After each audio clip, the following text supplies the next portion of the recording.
프로젝트 1260 오늘은 1160일째를 맞았습니다. 오늘은 포린 어페어즈에서 제이크 슬리반, 지금 현재로 미국의 국가안보보좌관으로 일하고 있는 제이크 슬리반의 글이 있어서 소개를 해주는 것이 한반도에서 미국의 전략과 이렇게 중국의 전략을 이해하는데 도움이 되지 않을까 싶어서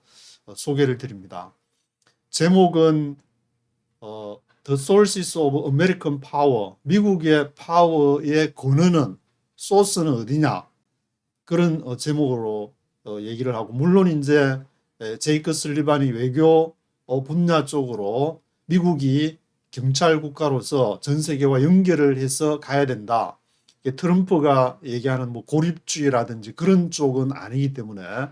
포린 팔러시를,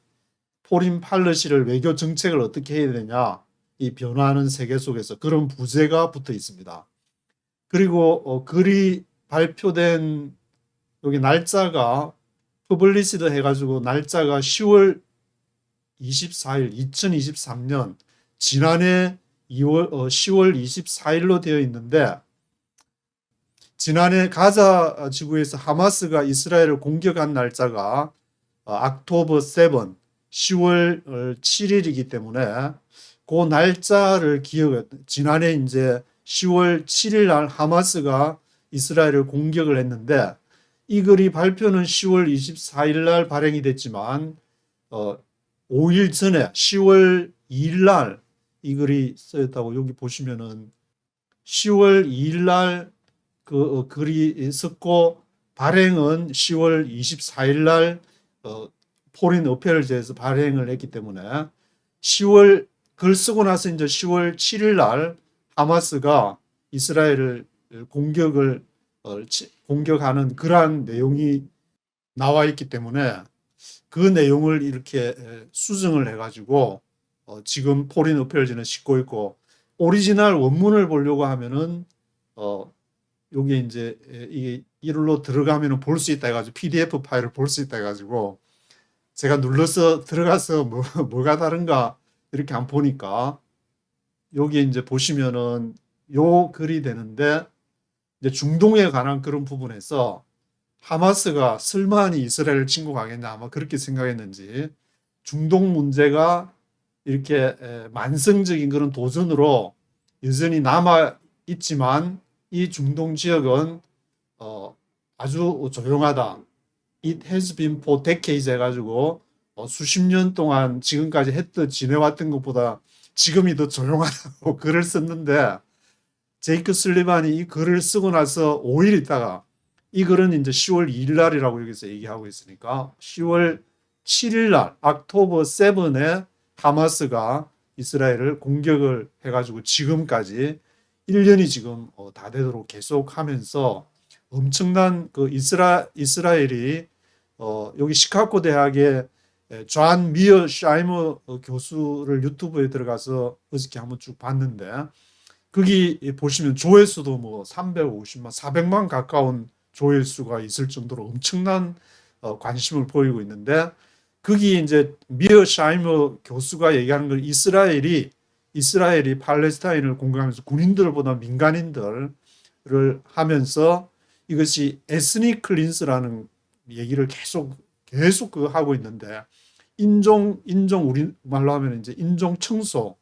그런 식으로 그것이 뭐 몇천 명이 아니라 몇만, 5만 명, 6만 명 이런 식의 많은 사람들이 인종 청소를 얘기할 정도로 지금 이스라엘이 과거에 이제 나치 수용소에서 학살을 당했기 때문에 그에 대한 이제 동정 여론이 국제적으로 있었는데, 이번에 이렇게 이스라엘이 행한 이 일을 두고 앞으로 이제 이 전쟁이 내년이나 이렇게 마쳐진다면은, 마무리가 된다면은 또 어떤 평가를 이스라엘이 받게 될지가 지금 이제 주목되고 있는 그런 상황이 되어가고 있습니다. 그래서 포린 어페어즈에서는 이렇게 미국의 국기 이 사진을 실으면서 이 글을,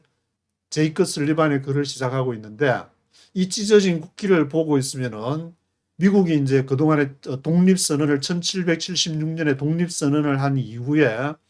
지난 독립기념일 날 7월 4일이 248주년을 맞았는데 한 200년, 300년 가까이를 지내면서 어떤 민주당, 뭐 공화당 할 것 없이 큰 어떤 세력권이 형성이 되어 가지고 그것이 뭐 우리가 말하는 딥스테이트, 뭐 군산복합제, 금융 세력 여러 가지로 부르고 있지만 그 미국에 지금 이렇게 전환기를 맞이해서 힘이 빠지면서 이 국가라는 것도 하나의 어떤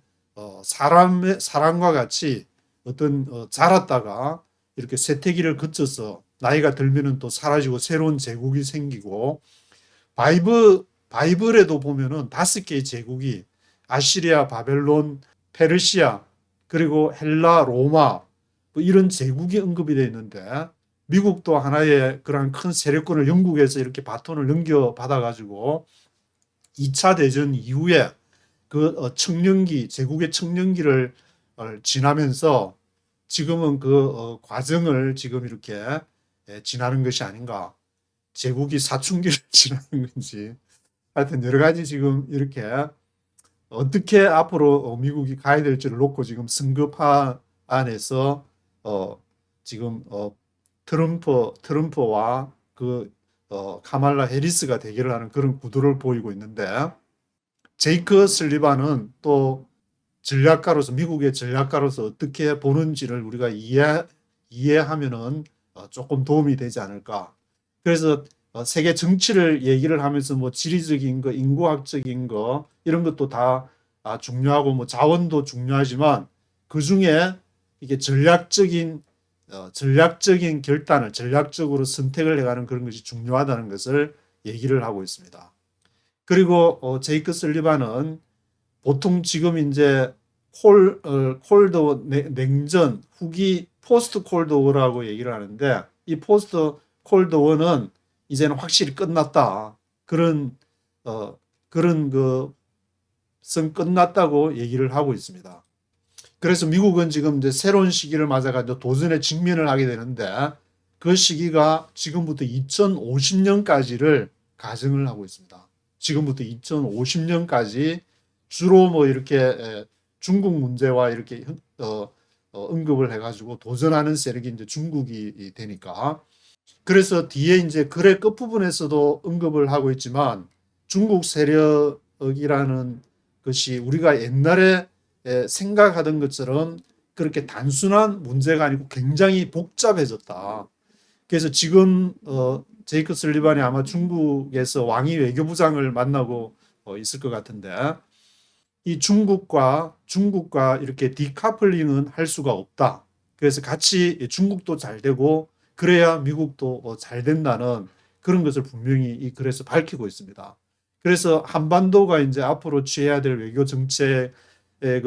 뭐 중국을 택하거나 미국을 택하거나 한쪽을 택하게 되면은 이렇게 어느 다른 쪽에서는 또 공격을 당하게 되는 그런 상황에 처하기 때문에 한국의 외교는 지금 어느 때보다 양쪽의 국제적인 상황이나 그런 것들을 잘 반영을 해서 언론도 여기에 협조를 해가야지 어느 한쪽을 하면은 다른 쪽에서 귀싸대기를 맞을지 모르니까 조심을 해야 되는 그런 상황이 아닌가 그런 생각이 들고 있습니다. 그래서 워싱턴과 국제기구 워싱턴 외교와 이제 국제기구들 간에 서로 이렇게 주고받지만 이것이 똑같은 것은 아니다. 그래서 미국도 여기를 이제 잘 대처해 가야 된다는 그런 얘기를 하고 있습니다. 그러면서 이제 도널드 트럼프가 2016년에 당선이 돼가지고 2016년부터 2020년까지 대통령을 하면서 이걸 국제 인터내셔널 국제 질서를 뒤로 되돌려놨다는 그런 평가를 하고 있습니다. 그래서 러시아의 문제 지난 2022년 2월 달에 우크라이나를 침공하고 물론 그 이전에 2014년에 러시아가 크림을 굉장히 먹고 싶었는지 크림 반도를 2014년에 침공한 이후에 2022년에 또 우크라이나를 침공하는 문제 중국의 또 남중국해 문제, 타이완, 대만 그러한 문제들이 있기 때문에 이런 문제들이 지금 뭐 유튜브나 언론에서 다 도배를 하고 있는 가운데 있는데, 그래서 그 당시는 이제 바이든이 대선 후보에서 물러서기 전이었으니까 바이든의 이제 외교 정책이 뭐 이랬다는 것을, 그런 것을 이제 쭉 좋은 점들을 막 얘기하면서 지정학적인 그런 경쟁 속 뭐 그런 얘기들을 하고 있습니다. 여기 뭐 식량 안보 그런 문제도 얘기를 하고 있고, 또 동맹이 중요하다. 그래서 항상 미국의 전문가들이나 포린 어페어스에 보면은 외교 문제를 언급할 때는 allies and partners가 꼭 등장을 하면서 동맹과 협력국이 미국에 얼마나 중요하냐, 그것이 미국의 승패를 좌우하는 대단히 중요한 것이라고 얘기를 하고 있습니다. 그래서 이제 한국이 중요하니까 한국을 땡기려고 이제 여러 가지 이 상황들이 이제 조성이 되어져 가고 막 있는데, 근데 한국은 지금 제가 보기에는 중국이나 미국 어느 쪽 한쪽에 너무 쏠리면은 별로 재미가 없다, 그런 생각이 들기 때문에 좀 더 외교 목표도 못 뚜렷하게, 대한민국의 지금 목표가 뭐냐고 물으면은 뭐 이렇게 통일을 위해서 간다고 말은 그렇게 하지만, 그러면은 어느 정도 이렇게 청사진이라든지 계획이 있어야 될 텐데 뭐 그런 것도 없고, 그렇다고 해서 뭐 경제 대국으로 가기 위해서 또 어떤 경제 정책을 하냐고, 부동산을 가지고 뭐 집값은 많이 올리지만 전체적인 어떤 계획도 없는 것 같고, 그래서 좀 지금부터라도 늦지 않았으니까 좀 그런 문제들을 많이 논의를 해야 되지 않을까, 그런 생각이 들고 있습니다. 그래서 냉전 이후에 미국은 이제 국내 문제에 이렇게 많이 투자를 해야 되는데 그게 소홀하다 보니까 지금 굉장히 위험해진, 벌러러블해진 그런 상황에 처하게 되고, 여기 이제 매뉴팩처링 섹터, 매뉴팩처 제조업에 대해서도 얘기를 하는데, 저도 늘 미국의 문제점을 지적하면 그게 제조 문제가 등장하기 때문에, 그러면서 이제 바이든은 그동안에 뭐 혁신과 산업 강화, 국내에 투자하는 퍼블릭 인베스트먼트, 공공 투자를 많이 담당을 해왔다. 그 중에서도 이제 환경 문제와 관련한 이제 클린 에너지 같은 이런 거를 보면은 2019년 이후에 이게 20배나 더 많이, 굉장히 10배 해도 엄청난데 20배나 많이 이렇게 성장을 했다고 얘기를 하면서, 그것이 토탈 3.5조 달러에 이르는, 앞으로 이제 이게 다음 10년 동안에 3.5조 달러에 이르는 그러한 어마무시한 성장이 있을 것인데, 여기에는 퍼블릭과 프라이빗 인베스트먼트 두 가지가 같이 섞여 있을 것이라고 전망을 하고 있습니다. 근데 이런 환경 관련 문제를 하게 될 경우에 이게 미네랄 이제 원자재가 어디에 있냐면은 바로 차이나에서 많이 수입을 하기 때문에 그런 문제들을 어떻게 이제 극복할 것이냐. 그러면 이제 차이나 손 끊고 차이나 거 안 받아, 우리 자체에서 생산해서 할 거야. 그러면은 미국이 폭망하니까 그렇게는 할 수 없는 것이다. 그런 얘기들. 그래서 워싱턴에서 이런 장벽들을 제거를 하고 국내나 해외에 이게 외교 정책들을 잘 해야 될 필요가 있다. 이것을 이제 잘한 사람으로 아이젠하워 대통령, 1950년대에 그러한 위기를 잘 극복한 대통령이 바로 아이젠하워였다. 그렇게 평가를 하고 있습니다. 그리고 그 중에서 이제 물론 우크라이나 문제, 뭐 나토에 관한 문제, EU에 관한 문제. EU는 뭐 이번에 독일 같은 경우에도 노드스트림 폭파하면서 유럽 전체가 에너지 값이 증가했지만, 독일도 그렇고 이제 유럽이 앞으로 미국과 어떤 관계를 설정할지, 과거의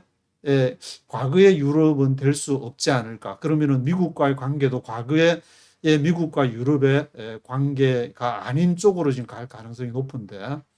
EU 이런 문제. 그리고 이제 지난해 8월에 일본, 한국 그리고 미국이 해서 이제 캠프 데이비드에서 비핵화 그 디클레레이션 비핵화 선언을 이렇게 하는 그러한 내용도 언급을 하고 있습니다. 대한민국은 여기서 이제 비핵화를 하기로 했는데 또 국민들은 뭐 우크라이나 사태를 보면서 우리는 핵을 가져야 된다. 그래서 엄청나게 지금 퍼센테이지가 60, 70%막 올라가는 중에 이걸 어떻게 해야 될지 또 영국의 이코노미스트, 파이낸셜이 아니고 이코노미스트하고 이렇게 미국의 뉴욕 타임즈에서도 그 문제에 대해서 핵을 가지면은 그 대가를 뭐 치러야 될 것이다. 뭐 그런 기사가 나와서 유튜브에서 저도 좀 봤는데 그런 지금 대한민국의 엄중한 지금 상황에 처해 있는 것을 엿볼 수가 있는 것 같습니다. 그래서 이 사진은 2022년 2월 달에 푸틴이 러시아가 우크라이나를 침공한 이후에 이제 젤렌스키와 만난 이후에 오른쪽에 바이든과 왼쪽에 제이크 설리반 국가안보 보좌관이 서로 의견을 주고받는 그러한 사진을 싣고 있습니다. 미국이 취하고 있는 외교 중에 두 가지 큰 여기 오커스하고 이 쿼드하고가 빠지지 않기 때문에 오커스가 뭔지 쿼드가 뭔지는 일반적으로 개념을 약간 이해를 하고 있으면 좋을 것 같습니다. 오커스는 여기 이제 오스트리아하고 여기 AU가 오스트리아하고 UK는 영국이니까 이거 US는 미국인데 이것이 호주에다가 이제 핵 잠수함 이게 보면 뉴클리어 파워드 서브머린즈라고 나와 있는데 핵 잠수함을 통해서 중국을 아마 견제하려는 것이 오커스가 아닌가 그런 생각이 들고 쿼드는 이제 사를 말하니까 여기에도 호주가 포함이 되는데 미국, 호주, 일본, 인도해가 인도 태평양 시대를 이끌어 나가는 어떤 개념으로서 미국이 쿼드를 사용을 하고 있습니다. 이 두 쪽에 호주가 다 같이 들어있다는 점. 그래서 호주는 전에 이제 석탄 문제도 중국에 수출할 때는 굉장히 친중국 쪽이었지만 이렇게 상황이 변하고 나서는 완전히 중국하고 이렇게 딱 선을 끊는 그래서 그 상황에 따라서 외교가 자유롭게 움직여야 되는데 좀 우리 한국 사람들은 한 번 친구는 영원한 친구 해가지고 그런 생각이 있어서 그랬는지 잘 끊지를 못하는 근데 공적인 것과 사적인 문제 그런 문제 그런 어떤 데 능한 외교관이나 정치가들이 분명히 있을 걸로 생각을 하기 때문에 일반 뭐 유튜버들이 하는 것도 중요하지만 결국 결정은 그런 정치적인 선에서 외교적인 사안에서 결정이 되기 때문에 이런 것을 잘 생각해야 되지 않을까. 그래서 뭐 계속 이런 글들이 이제 뭐 이런 점들을 해왔다. 그런 것들을 인도 퍼시픽 이코노믹 프레임워크 뭐 하여튼 이런 쪽들 쭉 얘기하면서 지난해 12월에는 뭐 미국과 아프리카 정상회의 그래서 아프리카에는 지금 13억의 인구가 살고 있고 이것이 3.4조의 엄청난 잠재력이 있는 시장이다. 그래서 앞으로 인류의 미래는 아프리카에 있다. 뭐 이런 얘기가 지금 나오고 있는데 그런 얘기들을 하고 있습니다. 그리고 미국 외교를 할 때 이제 가끔씩 나오는 게 I2U2라는 말을 좀 듣게 되는데 I가 두 개, U가 두 개. I는 인도하고 이스라엘을 말하는 것이고 U 두 개는 유나이티드 스테이츠하고 유나이티드 아랍 에미리트 이 네 개를 권역으로 이렇게 해서 남아시아라든지 중동 문제를 여기 I2U2에서 다루게 된다는 그런 얘기도 하고 있습니다. 그리고 이제 47개 나라와 함께 사이버 파트너십도 맺었다 이런 얘기들. 그리고 이러한 그 기준이 되는 것은 이제 UN 차터, UN 헌장에 부합하지 않는 것은 우리가 받아들이기 힘들지만 거기에 부합한다면 언제든지 어느 국가와 협력할 용의가 있다. 오픈돼 있다. 그래서 국제 질서를 얘기할 때 이제 다른 데도 나오지만 네 가지 단어를 사용하는데 Free, Open, Prosperity, Security 이 네 가지 단어를 쓰고 있습니다. 자유롭게 이제 개방이 되어 가지고 그리고 거기서 이제 Prosperity니까 돈도 좀 벌어야 되고 그것을 또 지킬 수 있는 시큐리티가 안보가 돼야 된다는 프리 오픈 시큐리티 프로스페리티. 그리고 이제 미국이 관심을 가져야 될 때를 이렇게 글로벌 사우스라는 그 표현을 쓰고 있는데, 이제 보통 선진국들은 지구본을 놓게 되면은 북반구 쪽에 많이 위치를 해 있지만, 우리 한국도 이제 38선에서 북위 38도 해서 뭐 이렇게 영국하고 쭉 같은 그 대부분의 선진국이 그렇게 위치를 하고 있는데, 이게 사우스 쪽에도 신경을 많이 써야 된다는 점도 강조를 하고 있습니다. 미국하고 이제 유엔하고 관계를 많이 강조를 하는데, 그런 유엔의 개발 지속 가능한 개발 목표, 그런 환경 문제하고 연결이 되어 있으니까 그런 문제를 얘기하면서 위험한 국가를 속히 돕고, 또 은행의 뱅크 파이낸싱 같은 것을 증가를 하고, 그러면서 이제 월드뱅크 세계은행에 이제 그런 문제도 현대화 시켜야 된다는 얘기도 하고 있습니다. 중국이 하고 이제 1대1로라고 하는 그 BRI가 이것이 대응하기 위해서 우리도 미국에서도 hundreds of billions of 달러니까 수천억 달러를 여기다 투자했다. 근데 중국은 그냥 더 많이 질렀기 때문에 좀 중앙아시아 쪽에 스탄이 붙은 7개 나라들하고, 그 스탄이 붙은 7개 나라들, 아프가니스탄을 비롯해서 이제 그 아래 파키스탄, 그 남아시아에도 이제 소속이 되는데, 인도를 중심해서 이제 남아시아 그런 쪽의 움직임도 대한민국이 주의 깊게 봐야 되는 상황이기 때문에, 남아시아 같은 경우는 인도를 중심으로 파키스탄, 아프가니스탄, 네팔, 부탄, 방글라데시, 그리고 스리랑카, 몰디브, 그런 나라들 8개국이고, 스탄은 또 7개의 스탄이 있기 때문에 파키스탄하고 아프가니스탄은 양쪽에 다 소속이 되어 있기 때문에, 그쪽 지역이 이제 유럽과 아시아를 연결하기 때문에, 왜냐하면 미국이 갖고 있는 것은 항상 미국의 그 위치가 흔들리거나 위협을 받게 될 때는 유럽과 아시아에서 어느 나라가 그것을 장악하려고 했을 때 그런 문제가 발생했다는 견해를 얘기를 하고 있습니다. 제이크 슬리반이. 그래서 그 장악하려는 그 나라와 함께, 지금은 그 나라가 바로 중국인데, 옛날에 러시아가 그것을 장악하려고 했을 때는 중국을 통해서 뒤통수를 때렸지만, 지금은 러시아를 사용해서 뒤통수를 때리기가 힘든 상황이 됐다. 그것은 이제 제이크 슬리반 얘기가 아니고, 다른 일반적인 이제 미어 샤이머 교수, 시카고 대학 교수 같은 경우에는 이제 미국이 처한 것이 중국의 문제만 아니라 러시아하고도 같이 이 구도를 대결해야 되는 그런 쪽으로 보고 있는 것을 들은 기억이 나는데, 미국은 그러니까 중국 하나만을 상대하는 것이 아니라 러시아와도 상대를 해야 되고 중국과도 상대를 해야 되는 두 가지 그런 난제들을 외교적으로 해결을 해가야 되는 그런 상황에 직면해 있다. 그렇게 또 보고 있습니다. 그래서 파리 협약 같은 경우에는 이제 이것이 한 해에 1,000억 달러 같은 엄청난 돈이 들어가는데, 이 돈이 많이 들어가니까 트럼프 같은 경우에는 아예 거기 기후협약에서 이제 탈퇴를 해버리고 독자적인 길을 가겠다 그렇게 했는데, 내년에 트럼프가 된다면 또 어떤 정책을 취할지 모르겠지만, 이런 그 환경 문제, 에너지 문제, 지금 이제 이런 에너지가 이렇게 환경이 바뀌고 있는 이런 전이 과정 중에서 어떻게 협력을 해가고, 또 공적이고 개인적인 그런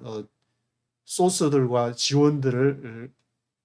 엮어갈 것인지가 그런 문제가 되고 있는 상황이 되고 있습니다. 제이크 슬리반은 이제 국제 질서를 얘기할 때 항상 이 4가지 단어, 프리, 오픈, 프로스페러스, 시큐어, 이것을 항상 사용하고 있다는 점을 또 강조를 하고 있는데, 그리고 미국은 이제 그 2001년도에 9/11 그 사건 이전에 했던 그 외교와 그 이유가 이제 달라졌는데 9/11 이후에는 테러리스트에다가 이제 폭격을 주고 알카에다 잡으려고 이제 2003년에 미국이 이제 이라크를 공격을 해서 그게 이제 뭐 대량 살상 무기를 만들고 있다가 아직 찾지는 못했지만 그런 일들이 테러리스트를 잡기 위한 그러다가 2008년도에 이렇게 러시아가 이제 조지아를 공격하게 되는 지금 우크라이나가 이제 쿠르스크를 공격하면서 러시아가 방문한 게 체첸 공화국을 방문을 했는데 그 체첸 공화국이 바로 이제 그 우크라이나가 있는 그 오른 동남쪽으로 그러니까 흑해와 카스피해 그 사이에 뭐 그루지아, 조지아, 체첸 공화국 그 아래쪽에 이제 흑해 아래쪽에 터키가 있고 특히 오른쪽으로 아르메니아, 아제르바이잔 터키는 이슬람 국가라면 이제 아르메니아는 기독교 국가를 그 사이에 다 끼워 넣어 가지고 함부로 움직이지 못하나 뭐 전략적으로 그렇게 한 것 같은데 그 사이에 이제 2008년도에 카프카즈 그 산맥이 있는 그 위쪽으로 이제 카프카즈 산맥 위쪽으로 체첸 공화국이 있게 되는데 카프카즈 산맥 부근에 있는 조지아를 2008년도에 공격을 하고 그리고 2014년도에는 우크라이나에 있는 이제 크림을 먹고 싶었던지 크림반도를 공격을 하고 그리고 2022년도에는 우크라이나를 공격하고 이게 뭐 러시아가 굉장히 욕심쟁이라서 그렇게 하느냐 이제 여기에서 지정학적인 문제가 대두가 돼 가지고 원래 중국이나 러시아 같은 대륙 국가들은 자기들의 생존을 위해서 그렇게 갈 수밖에 없는 그래서 나토하고 이렇게 밸런스 오브 파워 힘의 균형을 유지를 해야 되는데 그것을 좀 그 미국 쪽에 이제 미국이 못됐다 그렇게 얘기하는 거는 우크라이나가 나토에 가입시키려고 하니까 러시아는 거기에서 위협을 느껴가지고 우크라이나 2022년에 푸틴이 우크라이나 침공한 것이 아닌가 그런 식의 이제 논리를 펴고 있는데 뭐 그것도 틀린 말은 아니겠지만 이 러시아나 각 국가가 이렇게 움직이는 것이 이게 생리가 자기 마음대로 한 지도자가 마음대로 되는 것이 아니라 전체의 어떤 역사적인 큰 흐름 속에서 조금씩은 다르더라도 전개되어 가는 상황이 아닌가 그런 생각이 들게 됩니다. 그래서 이제 중국 관련해서도 뭐 동중국해, 남중국해, 대만 해협 이런 문제들이 아시아의 이제 부상을 미국도 뭐 제가 미국 올 때 그 이전부터 준비를 하고 있다는 여기 워싱턴에서 이제 정치학을 하신 분 그 얘기를 들었는데 이게 1, 2년 동안 뭐 미국이 이런 생각을 하고 있는 것이 아니라 오래도록 진행이 되어지는 과정 중에 지금이 굉장히 어려운 시기를 지나고 있다고 봐야 될 것 같습니다. 그래서 뭐 그게 이제 아프가니스탄 이제 문제도 나오고 탈레반 얘기도 나오고 근데 여기에서 제이크 슬리반이 얘기하는 것은 탈레반을 긍정적으로 표현하는 것은 아닌데 이게 그 철수할 때 보면은 그 탈레반에게 무기도 다 안 가져 나오고 그게 다 두고 또 탈레반에게 정권을 넘겨주었다고 봐야 될 것 같은데 넘겨줬는데 또 공식적으로는 이렇게 봐야 되니까 외교라는 것은 두 가지 시각을 같이 가지고 있어야 되는데 한국처럼 이렇게 순수하고 착한 마음을 가진 사람들은 그런 식으로 미국과 중국 사이에서 이게 하기가 좀 힘들지 않나는 그런 생각도 들지만 그래도 냉정한 현실을 보게 되면은 가족이나 동족들을 위해서 그러한 이 시대를 헤쳐가는 지혜가 필요하지 않나 그런 생각을 해보게 됩니다. 앞에서 이제 9/11 이후에 테러리스트 단체에 집중해서 아프가니스탄에 이제 알카에다 얘기가 나오는데 오사마 빈 라덴 이후에 아이만 알 자와히리가 가 있어가지고 이 사람도 위키피디아에서 보니까 오사마 빈 라덴을 이어받아가지고 2011년부터 2022년까지 11년 동안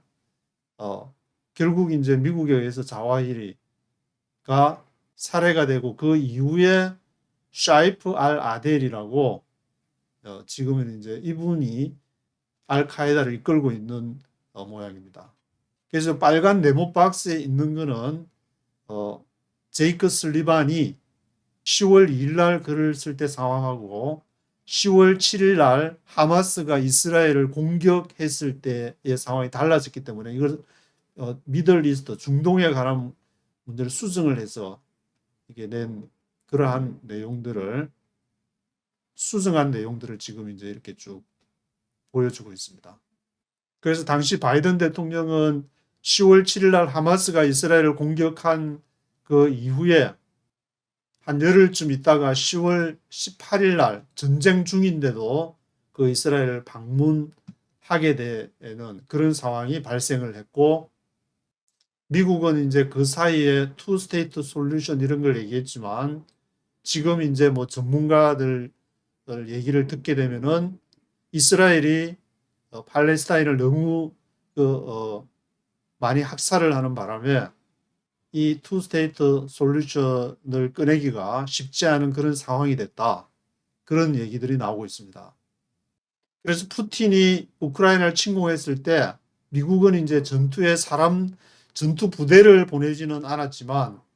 물자를 보내면서 뭐 47개의 디퍼런트 패키지 오브 밀리터리 뭐 그런 얘기들을 쓰는데 여러 종류의 지원 물자를 보내면서 러시아에도 이제 스위프트에서 제재를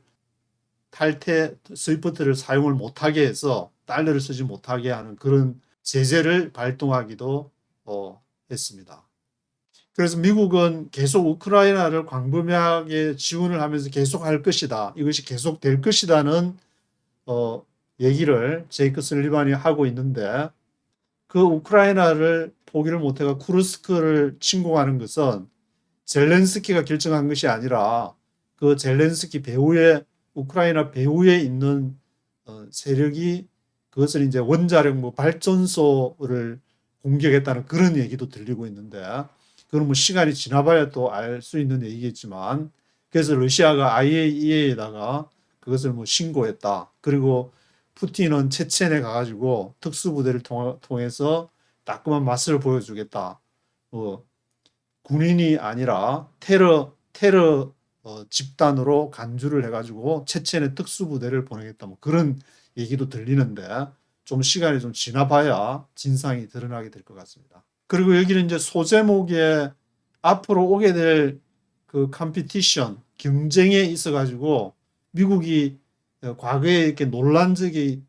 가슴, 자라보고 놀란 가슴, 소뚜껑 보고 놀란다 그랬는데, 쿠바 1962년 제가 태어나기 2년 전에, 제가 1964년도에 태어났는데 2년 전에 쿠바 미사일 그 위기에 놀랐고, 그리고 이라크가 쿠웨이트를 침공하는 1990년에 놀라고, 그리고 또 2022년도에는 러시아가 우크라이나를 침공하는데 놀라고 계속 놀라다가 미국이 개입을 해서 가게 되는데,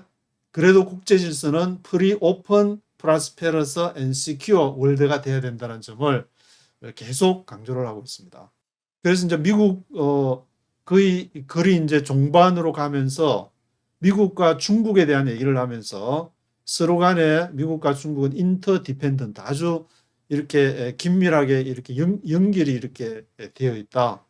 그래서 제로섬 게임은 할 수가 없다. 이 말은 한쪽을 빨갱이를 때리잡자는 그런 식의 사고를 가지고는 지금의 상황, 대한민국의 외교나 대한민국이 살 길이 아니다라는 것을 알 수가 있는 것 같습니다. 그래서 제이크 슬리반은 이제 종종 질문을 받게 되는 문제가 중국에 대해서 어떻게 봐야 되냐는 그런 질문을 받지만, 우리 메이저 플레이로서 남아있기를 바란다. 이 세계의 장에서 남아있으면 좋겠다. 그런 얘기를 강조하면서 미국도 메이크 게인하고 그리고 중국도 돈을 좀 벌고 같이 벌어야지 서로 떨어지면 안 된다. 근데 이제 이 구도가 조금 변화가 오는 것이 2년 반 전이라고 했는데 이 글을 쓸 때가 2023년 10월이니까 팬데믹이 시작된 이후에 구도가 좀 바뀌고 있다는 점을 강조를 하고 있습니다. 그 말은 이제 제 같은 사람이 듣기에는 그동안에 중국이 물건을 만들고 미국이 이제 뭐 소비를 해주는 그런 어떤 구조에서 조금 복잡한 구조가 됐다는 건 상대적으로 미국이 중국에게 제공을 하거나 또는 서로 협력을 해야 될 그런 부분이 있으니까 옛날처럼 일방 통행이 아닌 쌍방 통행을 해야 되는 그런 부분이 생겼다는 것 같은데, 그래서 이것이 이제 다양화되어야 되고 이게 디카플링을 해서는 안 된다. 같이 연결을 하고 가야 된다. 그것이 이제 앞에서 그 얘기한 것처럼 제이크 슬리반이 보는 것처럼 지금부터 2050년까지를 바라보고 미국 외교가 중국을 대해야 된다는 것을 강조를 하고 있습니다. 그래서 지금 왕이 부장을 만나는지는 모르겠는데 이 중국이라는 그 구조 자체하고 미국이라는 이 시스템 자체가 전혀 방향성이 다른 데서 이런 갈등이 생기게 되는데, 비슷하면은 뭐 서로 정치적 시스템도 비슷하고 같이 가면은 좋겠지만 지금 중국이 채택하고 있는 것은 이 유교적인 어떤 그 시스템, 다른 시진핑이 아닌 다른 사람이 되더라도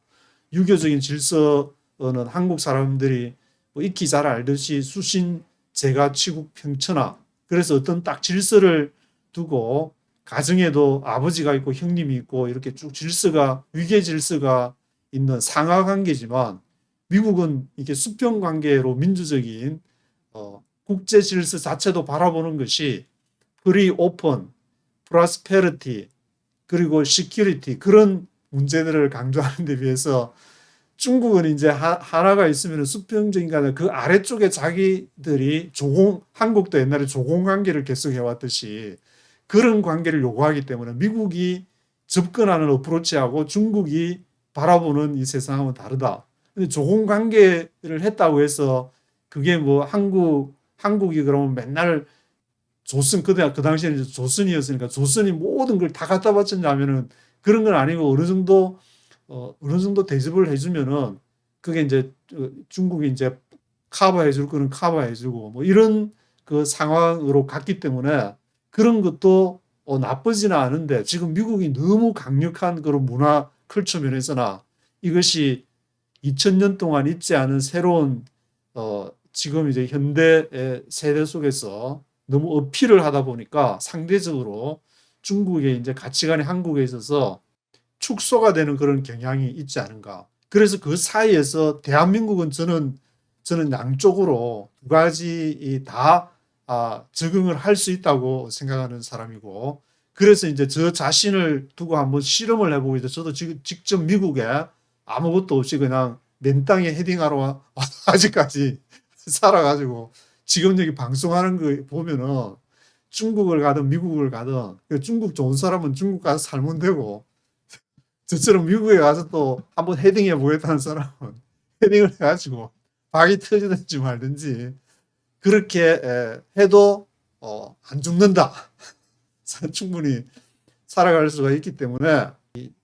미국 제이크 슬리반 같은 사람이 하는 말도 듣고 이해를 하고 또 왕이 부장이나 시진핑이 하는 얘기도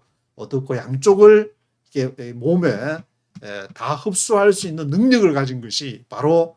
대한민국이 아닌가, 저는 그렇게 생각을 해봅니다. 그래서 이것은 머컨탈리스트, 이게 제이크 슬리반이 말하는 것은 우리가 추구하는 중상주의가 아니고 프로텍셔니스트, 보호주의가 아니다. 이게 이제 보호주의나 뭐 그런 거 트럼프 생각이 나는데, 그런 고립주의나 보호주의가 아니라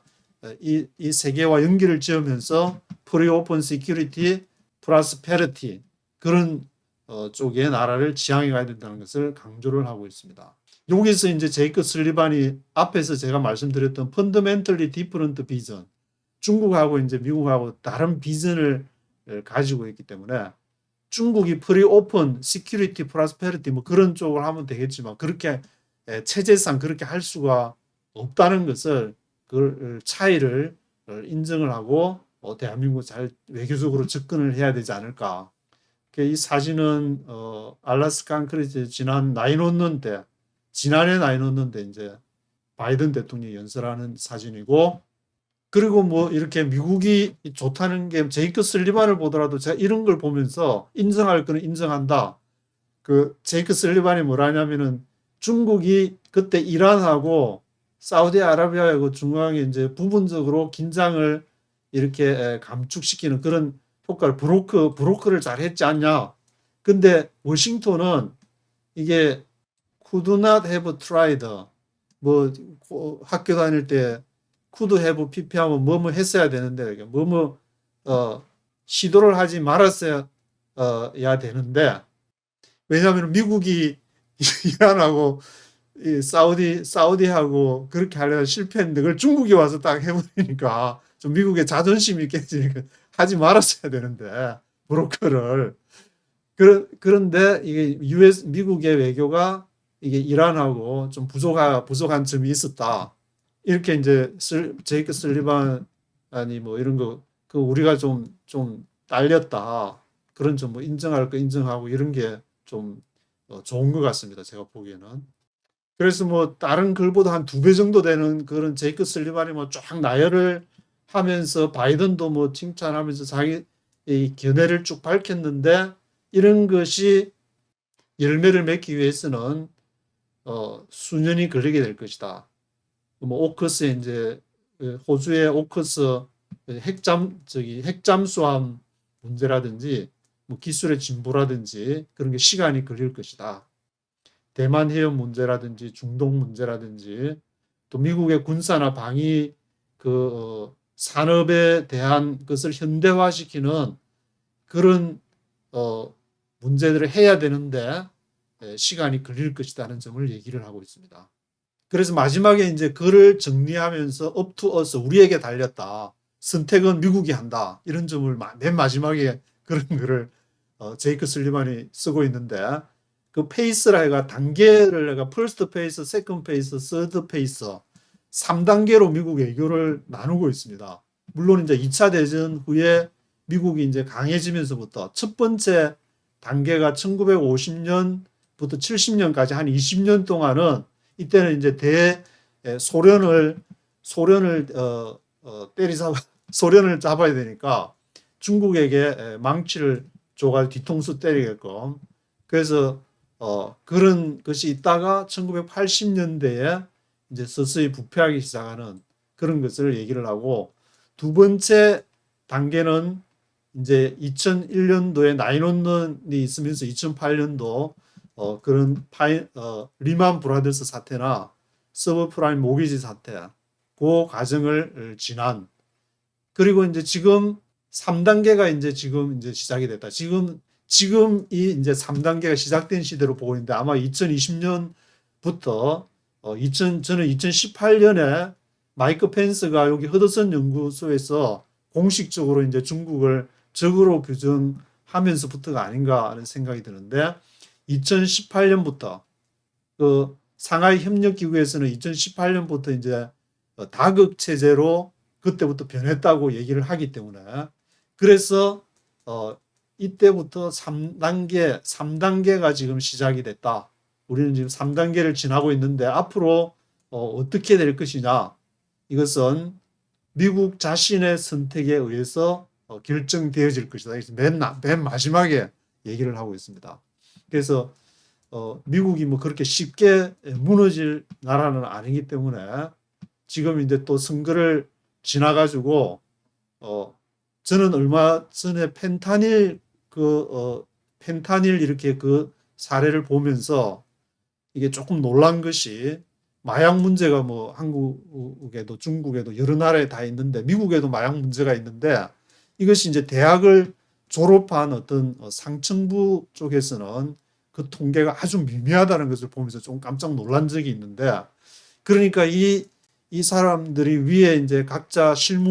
실무진을 담당하는 미국 지도층에 있는 사람들은 그 마약이나 그런 쪽에 빠져 있는 것이 아니라 건전한 상식이 아직도 통하는 사회가 아닌가 그런 생각을 해보게 됩니다. 그래서 지금도 앞에 포린 어페어즈 할 때 제가 말씀을 드린 것처럼 두 개의 그 노선 중에서 알렉산더 해밀턴과 토마스 제퍼슨 중에서 알렉산더 해밀턴의 노선은 이제 지도자를 중요시하는 건데 이 지도자들은 아직도